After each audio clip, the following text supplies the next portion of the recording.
ये आकाशवाणी रायपुर है। प्रादेशिक समाचार बुलेटिन के साथ मैं रत्ना साहू।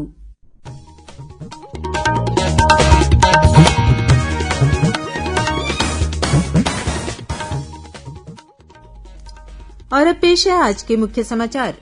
केंद्रीय मंत्री अनुराग सिंह ठाकुर ने आज रायपुर में युवाओं से संबंधित 2 कार्यक्रमों में भाग लिया। नेहरू युवा केंद्र और आईआईएम रायपुर द्वारा आयोजित कार्यक्रम में हुए शामिल। सुकमा जिले में माओवादियों के साथ हुई मुठभेड़ में डीआरजी के 3 जवान शहीद। मुठभेड़ में 5 से 6 माओवादियों के भी मारे जाने की खबर। कांग्रेस के राष्ट्रीय महाधिवेशन में आज पार्टी के संविधान में बदलाव के लिए प्रस्ताव पेश किया गया। पार्टी के सभी पदों पर 50% आरक्षण लागू किया जाएगा। और प्रधानमंत्री नरेंद्र मोदी कल सुबह 11 बजे आकाशवाणी से मन की बात कार्यक्रम में देश विदेश के श्रोताओं के साथ अपने विचार साझा करेंगे।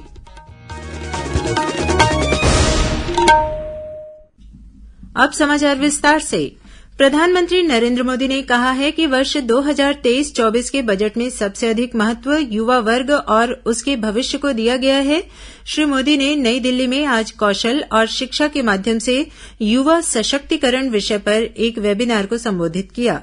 श्री मोदी ने कहा कि बजट में शिक्षा व्यवस्था को व्यावहारिक और उद्योगों के अनुकूल बनाने पर ध्यान केंद्रित किया गया है।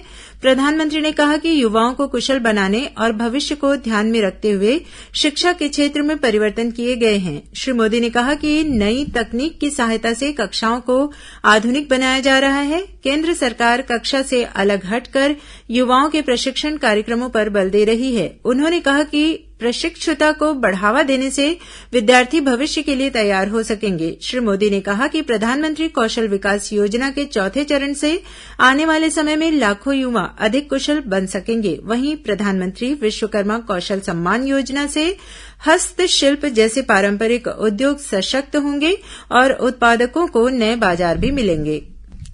केंद्रीय सूचना और प्रसारण तथा खेल और युवा मामले के मंत्री अनुराग सिंह ठाकुर ने आज रायपुर में नेहरू युवा केंद्र द्वारा आयोजित एक कार्यक्रम में इंडिया @2047 पर युवाओं से संवाद किया। इस मौके पर केंद्रीय मंत्री ने कहा कि रोजगार के लिए शिक्षा में कौशल विकास को बढ़ावा दिया जा रहा है।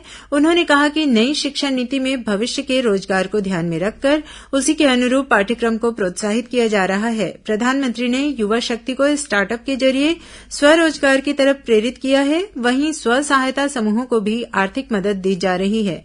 कार्यक्रम के दौरान केंद्रीय मंत्री श्री ठाकुर ने विद्यार्थियों और शिक्षकों के लिए बनाए गए बहुउपयोगी मोबाइल ऐप का शुभारंभ भी किया। इस मोबाइल ऐप के उपयोग से विद्यार्थी और शिक्षक विश्वविद्यालय संबंधित सभी कार्य मोबाइल फोन से ही कर सकेंगे। युवा संवाद कार्यक्रम के दौरान केंद्रीय मंत्री ने विश्वविद्यालय पत्रिका SRU वर्ल्ड का भी विमोचन किया। कार्यक्रम में रायपुर के सांसद सुनील सोनी और रायपुर दक्षिण के विधायक बृजमोहन अग्रवाल विशेष रूप से उपस्थित थे। श्री रावतपुरा सरकार विश्वविद्यालय के कुलपति डॉक्टर SK सिंह और नेहरू युवा केंद्र संगठन के राज्य संचालक श्रीकांत पांडे ने कार्यक्रम के उद्देश्य पर प्रकाश डाला। इस मौके पर सांस्कृतिक कार्यक्रम का आयोजन किया गया, जिसमें राज्य स्तरीय कलाकारों ने अपनी प्रस्तुति दी। केंद्रीय मंत्री अनुराग सिंह ठाकुर आज रायपुर में यूथ 20 परामर्श कार्यक्रम में भी शामिल हुए। यह कार्यक्रम भारतीय प्रबंध संस्थान IIM रायपुर द्वारा आयोजित किया जा रहा है। सुकमा जिले के जगरगुंडा में सुरक्षा बलों और माओवादियों के बीच हुई मुठभेड़ में डीआरजी के 3 जवान शहीद हो गए। जिले के पुलिस अधीक्षक सुनील शर्मा ने बताया कि जगरगुंडा कुंदेड़ के बीच डीआरजी के जवान सड़क निर्माण कार्य की सुरक्षा और माओवाद विरोधी अभियान पर निकले हुए थे। इसी दौरान घात लगाए माओवादियों ने सुरक्षा बलों पर फायरिंग शुरू कर दी। जवानों ने भी जवाबी कार्रवाई की। इस घटना में एएसआई रामूराम नाग, सहायक आरक्षक कुंजाम जोगा और सैनिक व्यंजन भीमा शहीद हो गए। वहीं पुलिस ने इस मुठभेड़ में 5 से 6 माओवादियों के मारे जाने का दावा किया है। राज्यपाल विश्वभूषण हरिचंदन और मुख्यमंत्री भूपेश बघेल ने जवानों की शहादत पर गहरा शोक व्यक्त करते हुए उन्हें श्रद्धांजलि दी है। उन्होंने शहीदों के परिजनों के प्रति संवेदना व्यक्त करते हुए कहा है कि जवानों की शहादत व्यर्थ नहीं जाएगी। प्रदेश उनकी शहादत के प्रति हमेशा ही ऋणी रहेगा। इस बीच मुठभेड़ में शहीद हुए जवानों को आज जगरगुंडा थाना परिसर में अंतिम सलामी दी गई। इसके बाद जवानों के पार्थिव शरीर को उनके गृह ग्राम के लिए रवाना किया गया। इस मौके पर बस्तर रेंज के पुलिस महानिरीक्षक Sundarraj P, Sukma collector Harish S और पुलिस अधीक्षक सुनील शर्मा सहित अन्य लोग मौजूद थे। नवा रायपुर में आयोजित कांग्रेस के राष्ट्रीय महाधिवेशन में आज दूसरे दिन पार्टी के संविधान में बदलाव के लिए प्रस्ताव पेश किया गया। पार्टी की वरिष्ठ नेता अंबिका सोनी ने इस संबंध में संवैधानिक प्रस्ताव पेश किया। संविधान संशोधन कमेटी के संयोजक रणदीप सिंह सुरजेवाला ने कांग्रेस के संविधान में संशोधन के प्रस्ताव का अनुमोदन करते हुए इसकी जानकारी दी। उन्होंने बताया कि पार्टी के सभी पदों पर 50% आरक्षक लागू किया जाएगा। इसमें अनुसूचित जाति, अनुसूचित जनजाति, अन्य पिछड़ा वर्ग सहित महिलाओं और युवाओं को जगह दी जाएगी। श्री सुरजेवाला ने कहा कि देश की जनता और कार्यकर्ताओं की जन भावनाओं के अनुरूप पार्टी के संविधान में संशोधन किए गए हैं। अधिवेशन को संबोधित करते हुए पार्टी के राष्ट्रीय अध्यक्ष मल्लिकार्जुन खड़गे ने कहा कि सेवा, संघर्ष, बलिदान सबसे पहले हिन्दुस्तान के नारे के साथ कांग्रेस आंदोलन शुरू करेगी। वहीं पार्टी की पूर्व राष्ट्रीय अध्यक्ष सोनिया गांधी ने कहा कि कांग्रेस एक राजनीतिक पार्टी नहीं है, बल्कि यह देश की एकता और समानता की धुरी है। यह बड़े संघर्ष का समय है। इस कठिन अवसर पर कांग्रेस को महत्वपूर्ण जिम्मेदारी निभानी है। प्रादेशिक समाचार आप आकाशवाणी रायपुर से सुन रहे हैं। छत्तीसगढ़ की खबरों से है आपका वास्ता और खबरों की विश्वसनीयता से है हमारा वास्ता। आकाशवाणी समाचार रायपुर के प्रादेशिक समाचार बुलेटिन के साथ ही हमारे समसामयिक कार्यक्रम आप रेडियो के अलावा अपने मोबाइल पर भी सुन सकते हैं। आकाशवाणी समाचार फेसबुक, ट्विटर और यूट्यूब पर भी उपलब्ध है। हमारा Facebook page Chhattisgarh news on AIR, Twitter handle CGAIR news और हमारा यूट्यूब चैनल है छत्तीसगढ़ AIR न्यूज। तो अब रेडियो के साथ ही आपके मोबाइल के जरिए भी हम पहुंच रहे हैं आप तक। छत्तीसगढ़ की हर खबर के लिए सुनते रहिए आकाशवाणी समाचार। और अब आगे बढ़ते हैं बाकी के समाचारों की ओर।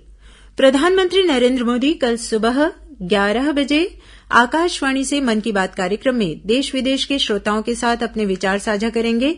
यह इस मासिक रेडियो कार्यक्रम की 98वीं कड़ी होगी। मन की बात कार्यक्रम का प्रसारण प्रत्येक माह के अंतिम रविवार को किया जाता है।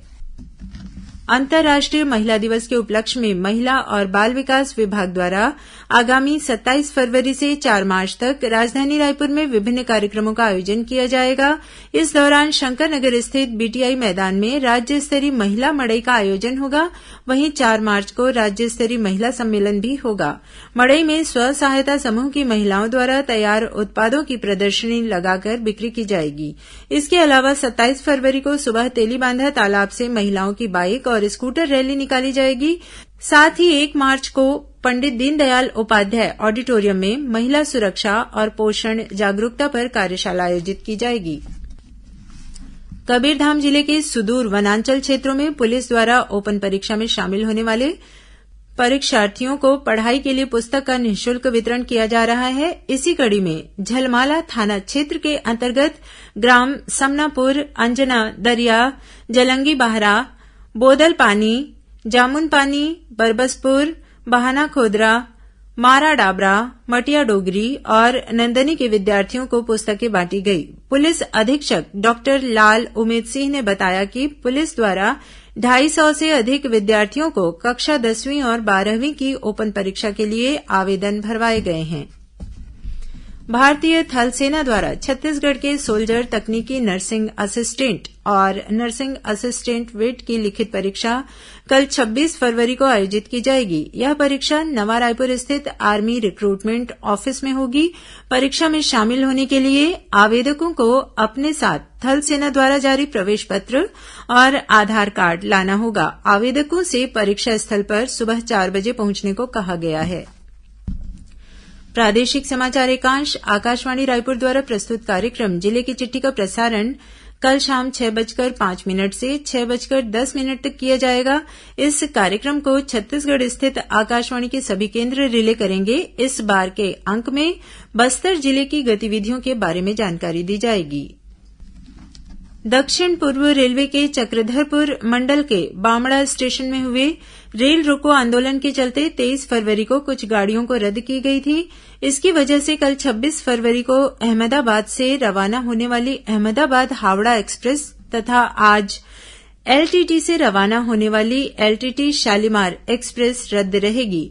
वहीं रेलवे प्रशासन द्वारा विश्व कल्याण आश्रम पौसेता में आयोजित निःशुल्क चिकित्सा वितरण शिविर में शामिल होने वाले यात्रियों की सुविधा के लिए चक्रधरपुर मंडल के पोसेता रेलवे स्टेशन में 25 फरवरी से 8 मार्च तक दक्षिण पूर्व मध्य रेलवे से चलने या गुजरने वाली 3 जोड़ी ट्रेनों का 2 मिनट अस्थायी ठहराव दिया गया है। और अब कुछ खबरें संक्षेप में।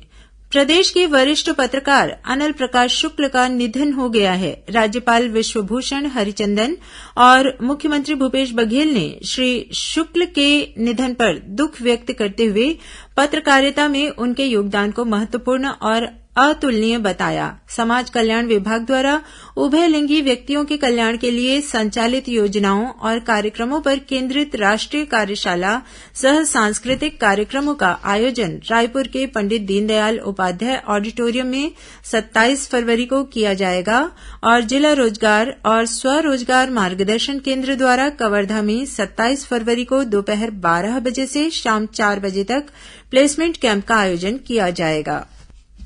अंत में मुख्य समाचार एक बार फिर। केंद्रीय मंत्री अनुराग सिंह ठाकुर ने आज रायपुर में युवाओं से संबंधित 2 कार्यक्रमों में भाग लिया।